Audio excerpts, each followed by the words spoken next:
Assalamualaikum warahmatullahi wabarakatuh. Welcome back to my channel. Pada kesempatan kali ini saya ingin berbagi tentang kegiatan yang telah saya ikuti kemarin, yaitu program guru belajar seri AKM, kegiatan yang diadakan oleh Kemendikbud, ya. Nah, seperti yang sudah kita ketahui, tahun 2021 mendatang asesmen nasional akan resmi diterapkan oleh Kemendikbud dan ujian nasional sudah tidak lagi diberlakukan. Kebijakan ini ditetapkan berdasarkan hasil koordinasi Kementerian Pendidikan dan Kebudayaan dengan sejumlah dinas dan lembaga terkait. Apakah AN menggantikan UN? Bagi rekan-rekan yang sudah mengikuti kegiatan ini tentu tahu jawabannya, ya. Asesmen nasional tidak hanya memotret hasil belajar kognitif siswa sebagaimana yang terjadi dalam ujian nasional, namun juga memotret hasil belajar sosial emosional, termasuk di dalamnya sikap, nilai, keyakinan, serta perilaku yang dapat memprediksi tindakan dan kinerja siswa di berbagai konteks yang relevan. Jadi ternyata jawabannya asesmen nasional bukan pengganti ujian nasional. AN lebih memberikan gambaran yang lebih utuh dan luas mengenai mutu pendidikan, bukan hanya secara kognitif, namun juga karakter dan iklim belajar. Nah, bagi rekan-rekan yang belum mengikuti, silakan bisa diakses di gtk.belajar.kemdikbud.go.id. Namun sayang sekali program ini berakhir di tanggal 23 pendaftaran terakhir. Kita harapkan semoga akan ada seri AKM lanjutan atau berikutnya agar untuk rekan-rekan yang belum bisa mengikutinya. Dalam tahapan guru belajar seri AKM ini ada 3 tahapan. Yang pertama orientasi, yang kedua BIMTEK, dan yang ketiga adalah pengimbasan. Salah satu kegiatan pengimbasan adalah kegiatan saya ini. Nah, saya akan menjelaskan sedikit ya mengenai materi yang kemarin sudah saya dapatkan. Tahap pertama adalah orientasi. Nanti rekan-rekan pada tahap ini akan mendapat pemahaman terkait latar belakang, tujuan umum, kebijakan, dan alur program guru belajar seri AKM. Ya, program ini bertujuan untuk menjawab berbagai persoalan guru dalam menghadapi asesmen kompetensi minimum. Salah satunya yaitu di luar sana memang tidak bisa dipungkiri bahwa berkembangnya miskonsepsi tentang asesmen nasional.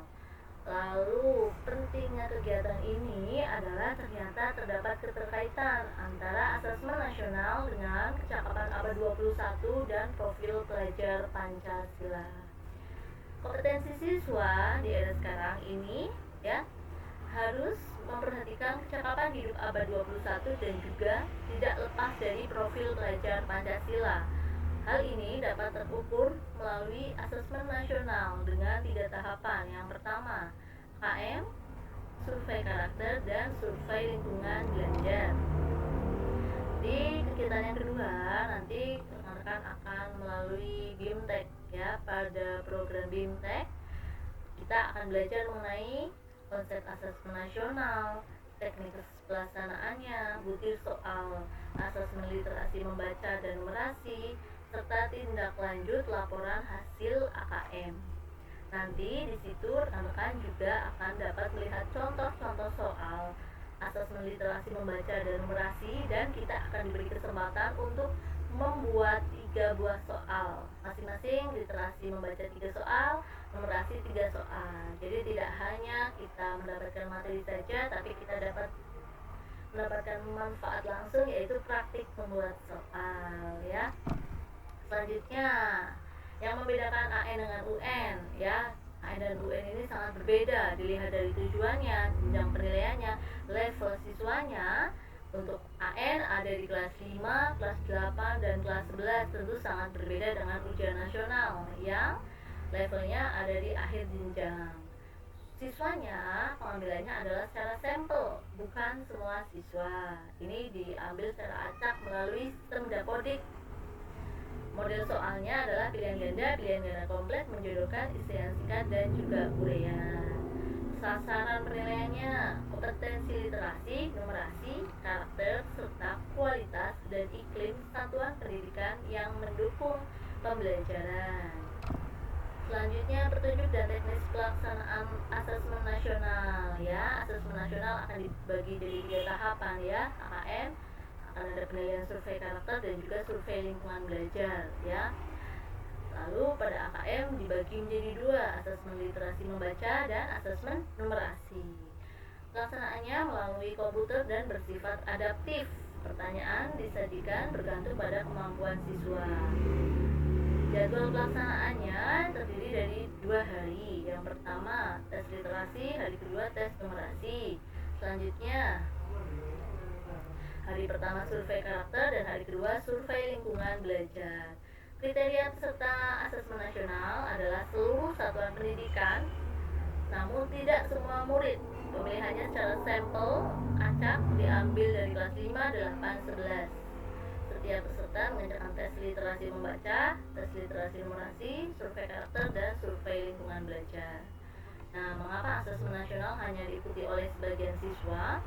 Karena asesmen nasional ini tidak digunakan untuk menentukan kelulusan, menilai prestasi siswa sebagai seorang individu, melainkan kepada seluruh sistem pendidikannya, yang menilai proses pembelajarannya. Dan mengapa yang menjadi sampel hanya siswa kelas 5, 8, dan 11? Murid kelas 5, 8, dan 11 ini telah mengalami proses pembelajaran di sekolahnya, sehingga sekolah dapat dikatakan telah berkontribusi pada hasil belajar yang diukur melalui asesmen nasional. Dan masih ada waktu bagi sekolah untuk melaksanakan tindak lanjut perbaikan pembelajaran, karena siswa masih naik ke kelas 6, kelas 12, dan kelas 9. Selanjutnya, butir soal dalam asesmen nasional tadi sudah saya sebutkan ya, pilihan ganda kompleks, menjodohkan, isian singkat, dan juga uraian. Murid kelas 5 akan mengerjakan 30 soal, literasi membaca dan numerasi ya, sedangkan kelas 8 dan kelas 11 akan mengerjakan 36 soal.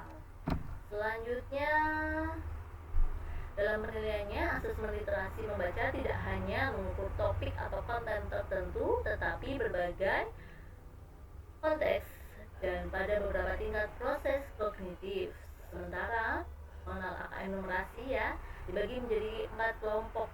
Yang pertama bilangan, yang kedua pengukuran dan geometri, ketiga data, dan ketidakpastian, keempat aljabar. Oh iya, dalam asesmen literasi membaca dan numerasi ada 3 level, yaitu level pertama, level kedua, dan juga level ketiga. Hal ini disesuaikan dengan jenjang masing-masing ya.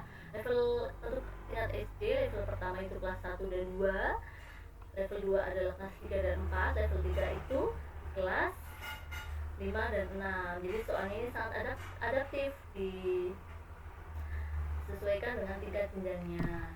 Selanjutnya, tindak lanjut atau pelaporan hasil asesmen ya, akan ada 4 kategori. Yang pertama, siswa kelompok yang perlu intervensi khusus, dasar, yang disebut cakap, dan mahir. Tingkat kompetensi tersebut dapat dimanfaatkan guru berbagai mata pelajaran untuk menyusun strategi pembelajaran yang efektif dan berkualitas sesuai dengan tingkat kompetensi siswa. Dengan demikian, teaching at the right level dapat diterapkan. Pembelajaran yang dirancang dengan mempraktikkan tingkat capaian siswa akan memudahkan siswa menguasai konsep, keterampilan, dan konten yang diharapkan pada suatu pelajaran.